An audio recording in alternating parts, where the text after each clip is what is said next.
Pelatih Jepang akui permainan timnas Indonesia berkembang pesat, mainkan Elkan Bagot sebagai striker PSSI sorot taktik Sintayong. Alasan STY memainkan Elkan Bagot sebagai striker di laga melawan Jepang. Kontrak STY akan habis, PSSI ungkap nasibnya bersama timnas.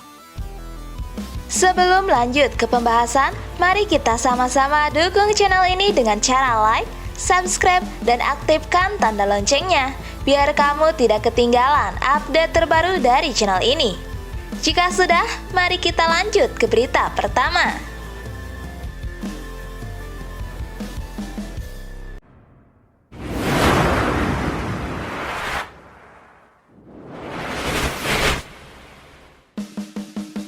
Jurnalis Malaysia dibuat terkagum-kagum dengan catatan timnas Indonesia selama mengikuti Piala Asia 2023.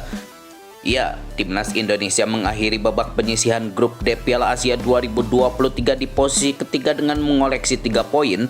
Berdasarkan 3 pertandingan yang sudah dijalani, timnas Indonesia meraih kemenangan dengan Vietnam dan kalah saat menghadapi Irak serta Jepang. Peluang timnas Indonesia untuk lolos ke babak 16 besar Piala Asia 2023 sebenarnya masih terbuka lewat jalur peringkat ketiga terbaik. Namun, nasib tim asuhan Sintayong itu akan bergantung dengan hasil pertandingan dari grup E dan F. Catatan tersebut mendapat respon positif dari salah satu jurnalis Malaysia lewat akun Twitter atau X pribadinya. Indonesia benar-benar menjalani kampanye Piala Asia yang luar biasa, tulis akun tersebut. Menurutnya, ada beberapa catatan yang membuat timnas Indonesia sangat spesial di Piala Asia 2023.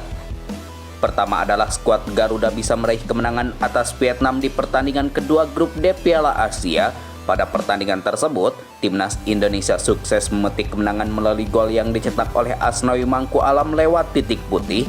Kemudian, Jordi Amat dan kawan-kawan pun selalu mencetak gol di 3 pertandingan Piala Asia menghadapi Irak, Vietnam, dan Jepang. Berhadapan dengan Jepang dan Irak, Indonesia tanpa rasa takut.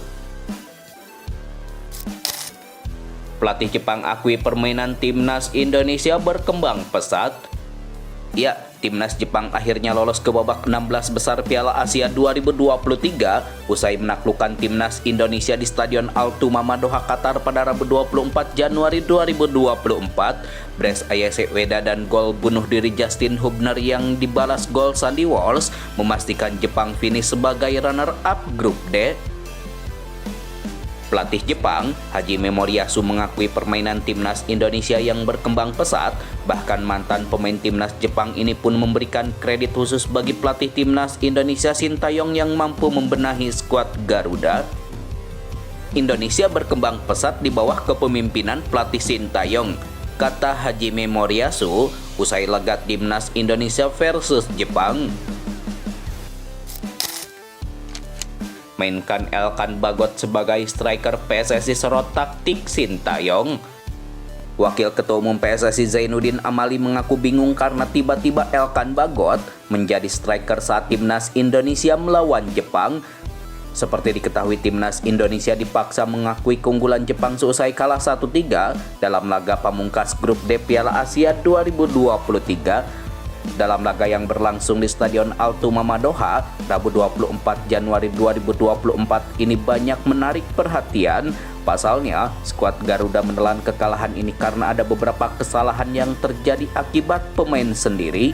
Selain itu, yang cukup menarik perhatian tim Merah Putih yakni soal Elkan Bagot yang diturunkan sebagai striker, padahal pemain Ipswich Town tersebut sebenarnya berposisi murni sebagai bek tengah.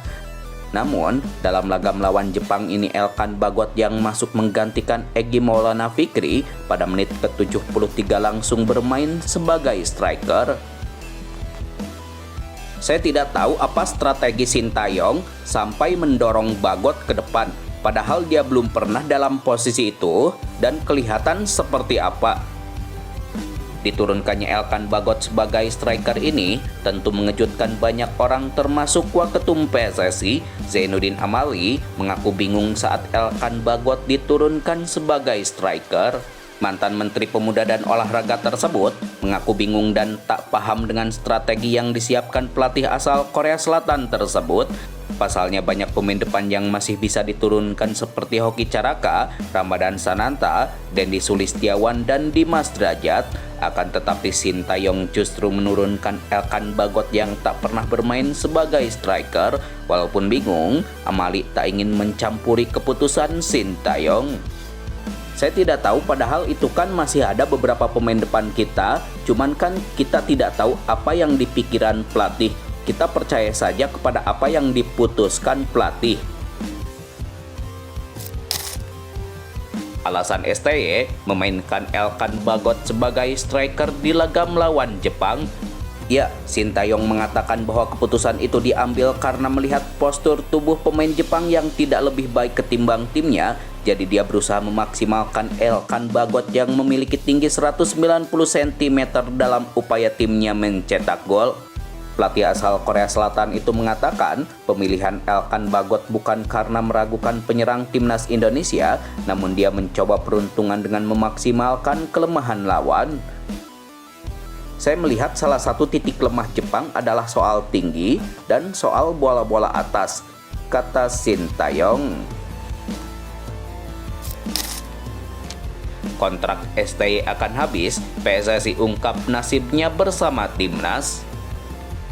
Ya, Wakil Ketua Umum PSSI Zainuddin Amali mengatakan nasib Sintayong di timnas Indonesia tergantung Erick Thohir selaku Ketua Umum Federasi. Itu menjadi ketetapan setelah anggota Komite Eksekutif PSSI menggelar rapat pada pekan ini. Dalam rapat tersebut, disepakati kontrak Sintayong akan diputus atau tidak di tangan Erick Thohir. Kemarin kita rapat EXO, kita sudah sepakat menyerahkan segala sesuatunya kepada Ketua Umum Pak Erick Thohir. Beliau memutuskan seperti apa kepelatihan di timnas senior. Sudah rapat EXO beberapa waktu lalu dan sudah diberikan kepada Ketum. Silahkan Ketum ambil keputusan dan penggantinya pun kita serahkan ke Ketum. Disinggung soal kemungkinan kontrak Sintayong akan diperpanjang, Amali enggan berspekulasi. Yang pasti kontrak pelatih asal Korea Selatan ini akan kadaluarsa pada Juni 2024. Yang pasti Sintayong masih punya program mendampingi timnas Indonesia U23 di Piala Asia U23 2024 dan sisa 4 laga kualifikasi Piala Dunia 2026 hingga Juni mendatang.